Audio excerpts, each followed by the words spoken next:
Halo, saya Ardana Sari Malinda Syati dengan NIM 218081411147. Saya Syafala Sasi Artana dengan NIM 21808141133. Perkenalkan, nama saya Muhammad Ridho Karim dengan NIM 218081411160. Di sini kami akan membahas mengenai cara mengelola UMKM dari mulai beberapa masalah yang sering dialami sampai dengan beberapa tips dan solusinya. Tapi sebelum itu saya akan menjelaskan sekilas tentang apa itu UMKM. UMKM sendiri bisa diartikan sebagai bisnis atau usaha yang dijalankan oleh individu, rumah tangga, atau badan usaha ukuran kecil. Bisa dilihat sebagai contoh seperti pedagang asongan, pedagang makanan, pedagang baju dan celana dengan skala rumahan. Selanjutnya, beberapa masalah yang sering dialami oleh para pelaku UMKM. Yang pertama adalah masalah minimnya modal. Masalah permodalan ini paling sering dialami oleh para pelaku UMKM, baik itu dalam modal bidang produksi atau pengembangan bisnis mereka. Lalu selanjutnya kesulitan dalam hal perizinan.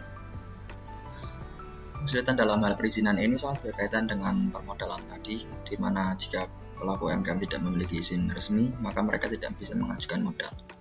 Selanjutnya ada tidak bisa beradaptasi dengan perkembangan teknologi dan pembukuan yang masih manual. Dan masalah ini ada karena para pelaku UMKM tidak menyadari betapa pentingnya beradaptasi dengan teknologi, padahal teknologi bisa mempermudah pekerjaan mereka agar lebih efisien.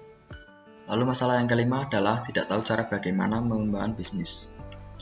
Banyak dari para pelaku UMKM belum memiliki pengetahuan atau pengalaman mengenai manajemen bisnis, sehingga mereka terlalu fokus pada produksi tanpa memikirkan cara bagaimana ekspansi bisnis mereka. Selanjutnya, masalah kesulitan distribusi produk. Ini juga dikarenakan mereka terlalu fokus pada distribusi dengan mitra-mitra yang dikenalnya saja. Kemudian masalah yang ketujuh adalah kurangnya pelayanan yang baik dan tidak menyadari betapa pentingnya branding. Banyak para pelaku UMKM sering mengabaikan hal ini, padahal dua hal ini sangat menunjang untuk mereka dikenal dengan baik oleh para target pasar mereka. Lalu yang kesembilan adalah masalah manajemen keuangan, di mana mereka seringkali tidak bisa membedakan uang pribadi dan uang usaha. Dan yang terakhir adalah kurangnya inovasi. Kurangnya inovasi ini dikarenakan para pelaku UMKM seringkali menjalankan usahanya dengan seadanya. Padahal inovasi itu diperlukan agar bisnis mereka tetap bertahan di era sekarang ini. Tips yang pertama yaitu mendapatkan modal. Seringkali para pelaku UMKM kesulitan dalam mendapatkan modal, padahal modal merupakan komponen penting agar suatu usaha dapat berjalan. Seiring berkembangnya teknologi, kini para pelaku UMKM dapat mendapatkan tambahan modal melalui vintage atau teknologi finansial. Kini hadir sistem penggalangan dana yang dikenal dengan crowdsharing. Crowdsharing ini terdiri dari dua, yaitu reward dan equity. Reward merupakan sistem penggalangan dana berbentuk sponsor yang memberikan imbalan sesuai dengan pendanaan dari donatur. Yang kedua yaitu equity, yaitu merupakan sistem pendanaan dana berbentuk investasi dalam bentuk saham dengan imbalan berupa profit sharing. Tips yang kedua yaitu mendapatkan perizinan usaha. Izin usaha merupakan salah satu aspek penting dalam mendirikan UMKM, karena tanpa adanya izin usaha secara resmi, suatu UMKM akan kesulitan dalam mengajukan pemodalan yang tentunya akan berpengaruh dalam perkembangan UMKM itu sendiri. Tips yang ketiga yaitu pahami teknologi, terutama pemasaran digital. Jika para pelaku UMKM mempunyai kemampuan dalam pemasaran digital, hal ini tentunya akan mempengaruhi target pasar juga, sehingga akan meningkatkan penjualan dan menambah keuntungan.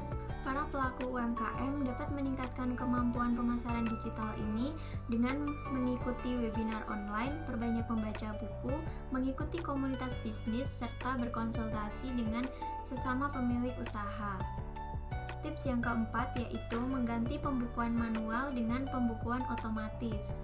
Bagi para pelaku UMKM yang masih menggunakan sistem pembukuan manual, kini saatnya teman-teman untuk berpindah ke sistem pembukuan otomatis dengan menggunakan aplikasi atau sistem pembayaran online yang sudah terintegrasi. Karena dengan menggunakan sistem ini, transaksi dapat tercatat secara otomatis sehingga risiko kesalahan pencatatan dapat diminimalisasi. Tips yang kelima yaitu terus kembangkan bisnis. Hal ini dapat dilakukan dengan perbanyak membaca dan up-to-date tentang perkembangan bisnis terbaru. Selain itu, teman-teman pelaku UMKM dapat mengikuti seminar bisnis dan manajemen serta bergabung dalam komunitas bisnis. Nah, permasalahan keenam ini adalah sulit mendistribusikan produk. Solusi yang paling tepat untuk mengatasi hal ini adalah dengan memperluas relasi bisnis. Lalu bagaimana cara kita memperluas relasi bisnis? Teman-teman UMKM bisa bekerja sama dengan berbagai macam outlet atau membuat jaringan reseller. Semakin banyak kita kerja sama dengan outlet atau jaringan reseller yang kita buka, tentu semakin mudah produk kita dikenal oleh masyarakat. Yang kedua, kita bisa aktif mengikuti berbagai macam pameran yang diadakan oleh berbagai macam lembaga. Next, permasalahan atau kendala ketujuh yang sering dialami oleh UMKM adalah kurangnya pelayanan yang baik. Sebagai seorang entrepreneur, kita harus memiliki sikap yang ramah, sopan, cepat tanggap, dan juga mau menerima masukan dan saran dari orang lain.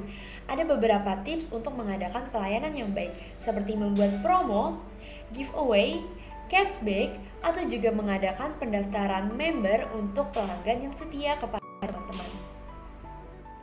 Nah, untuk permasalahan atau kendala ke-8 adalah teman-teman UMKM seringkali kurang menyadari betapa pentingnya branding. Padahal teman-teman, dengan kualitas branding yang baik, produk teman-teman akan lebih mudah diingat oleh masyarakat dan juga meningkatkan penjualan dari produk kalian. Bagaimana sih cara teman-teman UMKM untuk mengenal dan membuat brand dari produk tersebut? Yang pertama dengan analisis SWOT. Lalu yang kedua, temukan suatu hal yang menonjol dari produk kalian dari hasil analisis tadi yang membedakan produk kalian dengan produk lainnya. Nah, setelah kalian yakin dengan brand yang sudah kalian tentukan pada produk kalian, cobalah konsisten untuk memakai brand tersebut dan harus sesuai dengan ciri khas produk kalian. Nah, permasalahan ke-9 yang sering dialami oleh teman-teman UMKM adalah manajemen keuangan yang kurang baik. Nah, saya ada 6 tips untuk mengatasi hal tersebut. Di antaranya, semoga membantu. Nah, permasalahan terakhir yang sering terjadi pada UMKM adalah kurangnya inovasi. Saya pribadi paham betul untuk membuat suatu inovasi bukanlah hal yang mudah. Maka dari itu, untuk meningkatkan jiwa-jiwa kreativitas dan juga pemikiran-pemikiran yang inovatif, kita perlu membuka diri kita dan juga mengasah diri kita sebagai seorang entrepreneur dengan mengikuti pelatihan-pelatihan yang diadakan oleh Kementerian Koperasi. Nah, selain itu kita juga bisa mulai memikirkan inovasi untuk produk kita, seperti membuat produk baru tapi yang masih berkesinambungan dengan produk kita, atau kita juga bisa memperbarui packaging dari produk kita dan juga lain sebagainya, atau kita juga bisa mengikuti perkembangan zaman dengan membuat konten-konten terkini yang nyambung dengan produk kita. Sebagai seorang entrepreneur, tentunya kita harus memiliki jiwa yang pantang menyerah dan juga harus siap dan mau mencoba berbagai macam hal baru agar produk yang kita jual itu bisa berkembang dan juga tidak stuck di situ-situ aja.